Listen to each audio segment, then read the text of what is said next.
existence, like shadows and spirits. And there are a lot of them in a particular space. We have to ask their permission, and when they give us permission, we settle down.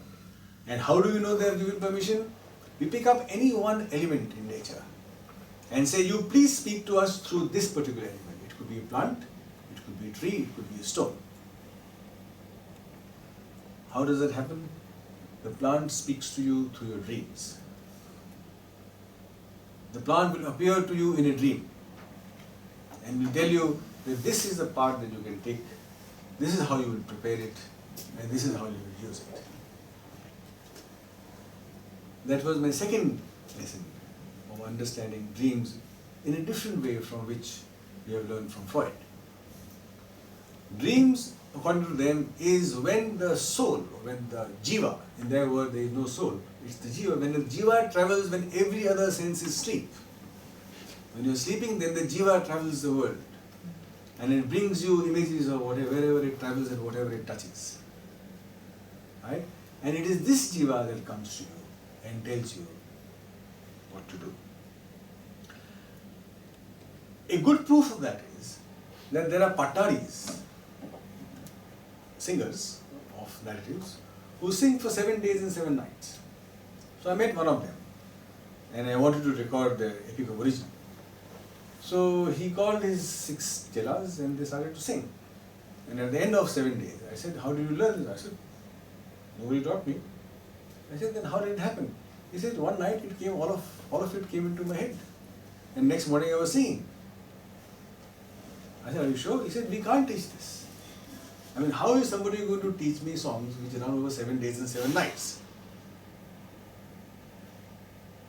That was my third lesson, which is, if I was to convert the narrative as an equivalent to the idea, what they're saying is, ideas have an intelligence of their own. They select the person which they would like to go to. You don't think. All that you do in your life is to prepare your body to receive those ideas. If your body is ready, then you will get the idea. Otherwise, if it comes to you, you won't even recognize that these ideas are there for you. The last thing I want to say is that this is a product of hard labor. To be able to dream like this, to be able to observe like this, to be able to diagnose like this, it is not a training in a laboratory which is enclosed. It is very much a product of good hard labor. And hard labor, I mean, you have to carry so many pieces of wood every day to your home, you have to bear the pain of using an axe, your hands have to become callous, you have to bleed. Unless then you do not get the sensitivity to understand nature differently. Because it is the body which is the observer and the observed. It is the tactility of your skin which will register the observation. It is the clarity of your eyes that will see. So labor is something that transforms the grammar of the senses. Without that labor, this grammar cannot be got. So long as modern science is not freed from its alienating labor in the laboratory, so long as science is not able to readily accept that it is hard physical labor that contributes to generation of concepts and observations, until then, this knowledge is not going to be accessible to us. And I think this is a crisis. If we don't get this knowledge, then we are deprived of that huge methodology which modern science and modern man cannot research. We do not have the capacity to move into the forest, live with the plants and discover the properties of plants.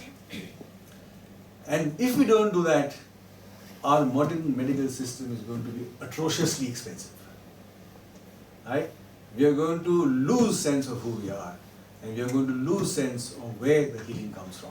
One last story, and this is a very fascinating story, and then I'll end. A friend of mine who's an ethnobotanist, he told his friend, look, I am going to the forest, you please follow me. He said, you go, I'll finish my work and come. 6 hours later he comes, and this is what he tells him. He says, you eat there, you rested there for 5 minutes, you touched a plant Here, you waited here for 2 minutes, you went and peeped into that bush, and his friend was completely stunned. How did he read such minute signs in the forest to be able to tell him where did he go, what did he do, even to the extent of you touch this plant. He could even see that this man had stopped and touched this plant in order to see what the plant was. That is the nature of engagement. That is the nature of observation that is required. Right? If we surrender ourselves to telescopes or microscopes, we are in a very, very difficult situation. Thank you very much.